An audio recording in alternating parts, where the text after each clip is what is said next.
Assalamualaikum warahmatullahi wabarakatuh. Salam sejahtera. Alhamdulillahillazi arsala rasulahu bil huda wa dinil haqq liyuzhirahu 'ala ad-dini kullihi wa kafa billahi shahida. Wa usalli wa usallimu ala rasulihil karim wa ala alihi wa sahbihi ajma'in.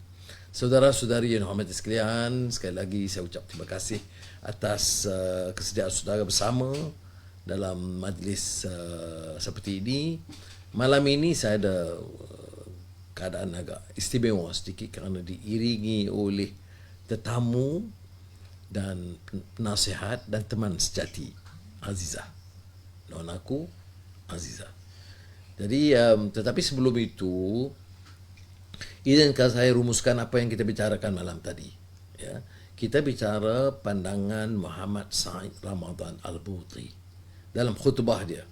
Saya katakan fiqhus sirah itu harus dibaca oleh semua, ya, basic text. Tetapi selain daripada fiqhus sirah, dia dalam, saya sebutkan dalam khutbahnya tentang ulama ini warithatul anbiya. Ulama mesti dikasihi, dihormati, dimuliakan, diikuti. Tetapi ada juga kategori ulama yang mengelirukan, yang disebut ulama su atau nakal atau jahat. Dan dia sebut semalam tadi tentang apa yang dikatakan perubahan hukum dan dalil ikut semasa. Jadi dia tanya, apakah kamu tidak tahu sebelumnya? Apakah ini maklumat baru? Dia jawab, tidak. La, al-hukmu huwa huwa. والدليل هو ولكن المصلحة السياسية هي التي اختلفت. Tidak, hukumnya sama, dalilnya sama, tetapi yang berubah itu hanyalah kepentingan kedudukan mereka kerana maslahat politik, kepentingan politik. Jadi itu kita kena nilai. Inilah sebabnya mengapa kita mesti menilai. Dulu hukumnya haram. Tak boleh sama sekali, tidak ada pertimbangan sama sekali. Judi, arak dan pelaksanaan hukum hudud. Sekarang kita boleh ubah sesuai kerana keadaan. Apakah dalilnya baru? Hukumnya baru? Ataukah tidak tahu? Jawab Said Ramadan Al-Buti, maslahat politik. Baiklah, itu sekarang kita rumuskan pandangan sebelum ini. Pada malam ini saya minta Azizah bersama kerana kerukunan keluarga terutama dari COVID-19 ini memerlukan kita memupuk tali kekeluargaan, kasih sayang. Persilakan. Assalamualaikum, salam sejahtera. Malam ni kita bertemu dan hari ini adalah hari ke-21 kita ada PKP dan kita banyaklah melalui peristiwa-peristiwa ataupun situasi-situasi yang tidak pernah kita lalui sebelum ini. Hari ini juga 7 hari bulan April adalah hari kesihatan sedunia. Jadi jangan kita jangan ambil sambil lewa kesihatan kita. Kesihatan mesti dijaga, tanggungjawab kita bersama. Dan insyaAllah pada masa ini kita jagalah kesihatan masing-masing. Jaga kebersihan, jaga semua sebab kita tidak pernah alami begini. Dan COVID novel, sebab baru COVID-19 ini adalah satu penyakit yang belum lagi kita kaji dengan sepenuhnya. Jadi kita jangan ambil mudah apa-apa pun. Mestilah kita jaga-jaga dan jaga diri sendiri.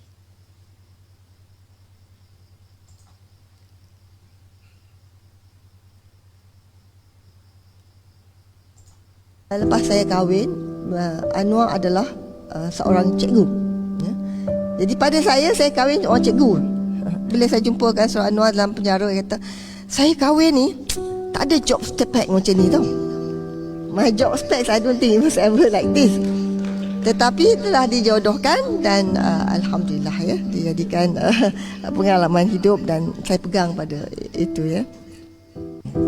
Masa tu Anwar adalah menteri lah yang ikut Dr. Mahathir jumpa mujahidin di Afghanistan pasal dia buat dekat dengan border. Belum pada tu kita baru pindah rumah, tak ada kapet. Jadi dia kata, Zah, you tak telefon dulu mana ada handphone. Dia telefon daripada Pakistan. Telefon ke rumah, suruh saya measure kapet untuk kita punya living room. Nak beli dekat Afghanistan, di Pakistan. Okey. Saya pun betul cepat measure lah apa semua pagi ni, nak jawab apa semua, long distance call, difficult to get. Lepas tu dia balik. Mana kapet bang? Dia kata dia jumpa Mujahidin, dia bagi duit kat Mujahidin, duit kapet saya. Tapi itulah ya, saya rela, no problem. Sebab ini adalah perjuangan bersama. Dan kapet tu, Ustaz Wanci dia gelak, kapet ke tak kapet ke, wang itu adalah untuk perjuangan menentang masa tu Soviet. Itu kisah betul tu. Saya yalah kumpul wang sedikit nak beli kapet, kerana dipakai satu kapet murah. Masa tu kapet Parsi mahal. Jadi tapi jumpa orang pelarian dan mujahidin tu miskin belaka, susah nak makan. Bagi kat mereka, itu satu pengalaman. Tapi ini maknanya apa yang Azizah sampaikan itu, dia semangat kekeluargaan. Ya, ada je kita dengar yang cerita-cerita negatif. Di Turki saya baca umpamanya kadar perceraian meningkat. Di negara China meningkat tinggi perceraian kerana tak pernah duduk sekali begitu lama. Dia jemu, dia bergaduh dan sebagainya. Tetapi kita harus manfaatkan waktu ini untuk menanam kasih sayang yang lebih. Umpamanya ada netizen yang ikuti hantar kepada saya soalan dan pandangan. Dia kata, Ashba Jamaluddin, dia kata suami dia sibuk nak gunting rambut. Jadi lama-lama dia kata, bang nak mudah, dia cukur rambut. Tapi suami dia happy, okey lah. Okey, jadi saya kata, Izzah janganlah lagi nanti panjang sikit okey lagi. Muhammad Azrin, dia kata semuanya okey, tapi dia minta nasihat. Hari-hari menu makan ni macam mana nak makan, dah jemu dah. Tapi yang tekak tu okeylah, tidak jemu dengan isteri, jemu dengan menu. Jadi menu ni fikirlah, masak Pakistan, masak India, masak Cina, masak Korea. Habis-habisnya sampai belacan, cicalu, budu. Gila begitu je lah. Saya tak pandai masak. Suruh goreng telur, boleh. Azizah banyak buat kuih, dia roti dia buat sendiri. Jadi saya sebab tu masalah naik badan sedikit. Lepas tu hari-hari kena menyangkul. Orang setengah-setengah menyangkul dan gardening ni dia main macam show aja kan. Tapi Azizah dia kata jangan lebih pinggang nanti problem. Tetapi kita mesti buat hari-hari. Jadi sekarang ni saya jadi jadual tetap 5.30 sampai 6.40, 6.30 jangkul. Jadi kontrol lah sikit kenaikan berat badan. Yang penting di sini ceritanya iaitu biarlah semangat kekeluargaan tu ada.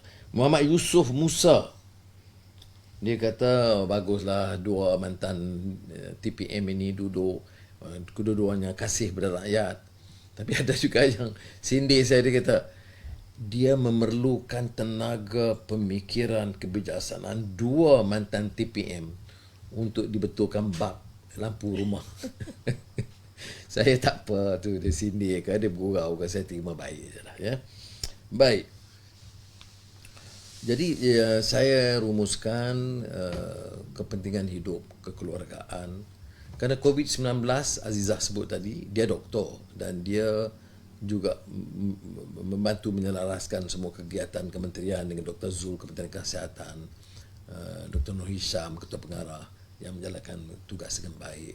Itu jadi dia tahu lebih daripada saya lah bab ini. Cuma yang nyata apa? Tadi teman saya Profesor Ziauddin Sardar telefon dari London, dia kata ini tak siapa boleh jangka.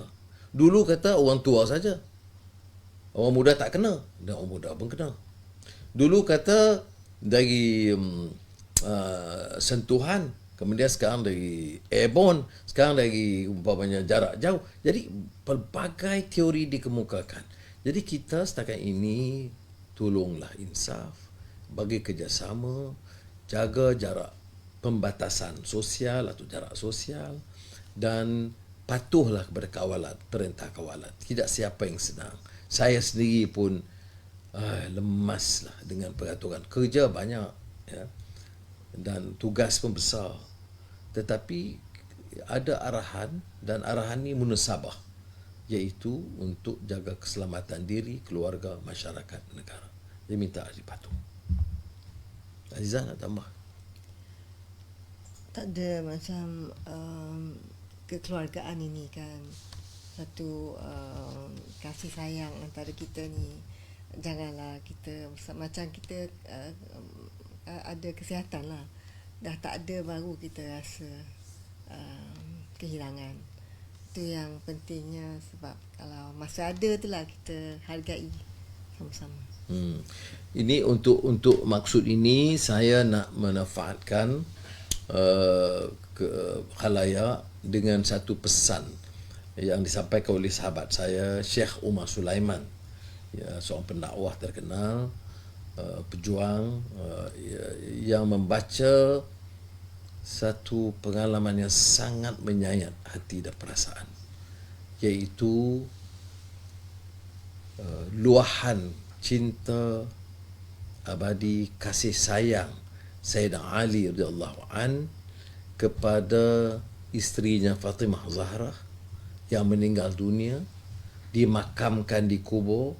Dan cerita ini cerita yang sangat biasa. Ini kadang-kadang kita dalam dakwah ini bicara begitu kununa makam yang begitu tinggi, spiritually profound, ya. Pada Sayyidina Ali ini kita tahu memang kemuncak lah, ya, ilmunya, zuhudnya, akhlaknya. Tetapi dalam perbicaraan soal cinta kepada Fatimah Zahra sangat manusiawi, sangat human, ya. Dan bila dimakamkan, dikubur dalam keadaan lengang begitu, dia mula berbicara dengan kepada Fatimah. Dia kata,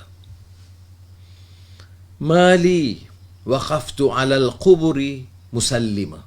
Aduhai kekasihku lah, kenapa kalah dengan diriku berdiri di depan makam lalu memberi salam. Ini atas kubur, ya. Qabral habibi falam yarudda jawabi. Makam kekasihku dan dia tidak menjawab sapaanku. Habibu ma laka la taruddu jawabana. Wahai kekasih, mengapakah kau tidak jawab aku, sapaanku? Anasita ba'di khillatal ahbab. Adakah kau sudah lupa kisah cinta sudah meninggalkan aku? Qala al-habib wa kaifa li bijawabikum. Kekasih menjawab. Ini daripada Sayyidina Ali, dia sendiri jawab bagi pihak kekasih. Bagaimanakah aku nak jawab kamu? Ya, maknanya seolah-olah Sayyidina Ali mengeluh. Ya, dia tahu Fatimah tak mungkin jawab, tapi dia jawab. Bagaimana? Wa ana rahinu janadilin wa turab. Sedangkan aku dalam tawanan batu-batuan dan tanah. Akalat turab mahasidi fanasitukum. Tanah memakan segala kebaikanku, lalu daku pun lupa akan dikau. Wa hujibtu an ahli wa an atrabi. Daku terhalang daripada keluarga dan pasanganku. Fa'alikum minni salam taqatta'at minni wa minkum khillatul ahbab. Buatmu ucapan salam daripadaku. Sudah terputuslah segala cinta kasih antara daku dan dirimu. Ini seolah-olah dia keluh rasa dukanya dengan mengatakan apa yang benar, apa yang real, ya, dalam yang berlaku, bahawa Fatimah sudah tidak ada. Itu tahap percintaan abadi antara Sayyidina Ali dan Fatimah Zahra yang benar-benar mencuit jiwa. Jadi kita dalam hidup keluarga, suami isteri, kita manfaatkan waktu terkepung begini untuk menjalin kemesraan, kasih sayang dan seterusnya, menjaga keharmonian keluarga. Baik. Malam esok 15 Syaban. Dan kita diminta, ya, 15 Syaban takwim hijriyah, ya. Takwim hijriyah ni 15 Syaban, satu malam yang istimewa. Saya faham ada perbahasan, ada perselisihan, ada pandangan mengatakan mana dia gini. Tetapi sebenarnya majoriti, jumhur ulama dahulu dan juga kini menerima riwayat Rasulullah SAW tentang kelebihannya. Bahkan di zaman ini umpamanya pandangan orang-orang tokoh-tokoh alim sebagai Syekh Yusuf Al-Qaradawi, Syekh Nasruddin Al-Albani menerima hadis-hadis tentang kelebihan malam ini. Mana malam esok. Jadi sebab itu saya sebut di sini supaya kita manfaatkan. Dan kita manfaatkan supaya ada kesedaran, ambil peluang. Ada pandangan tentang cara, ada majlis fatwa, saya baca dari Johor, Selangor, ada pandangan tentang apa yang contoh nak membaca Al-Quran, berzikir, selawat, baca Yasin, istighfar, berdoa. Itu semua harus dilakukan, ya, dan diperbanyakkan. Ya. Tambah pula umpamanya sekarang ini dengan impak kesihatan, sosial, kesan ekonomi. Jadi kita mohon doa kepada Allah Taala. Imam kita Imam Syafi'i rahimahullah yang menyebut 5 malam istimewa, ya, yang mustajab doa, dan dia masukkan Imam Syafi'i menyebut juga malam nisfu Syaban. Jadi kita ambil peluang lah, ya, kerana dia ada juga hubungan sejarah. Apa dia? Peralihan kiblat kita daripada Masjidil Aqsa di Baitul Maqdis kepada Masjidil Haram di Makkahul Mukarramah itu berlaku di sekitar 15 Syaban, walaupun Imam Ibn Hajar menyebut 17 Syaban, ya.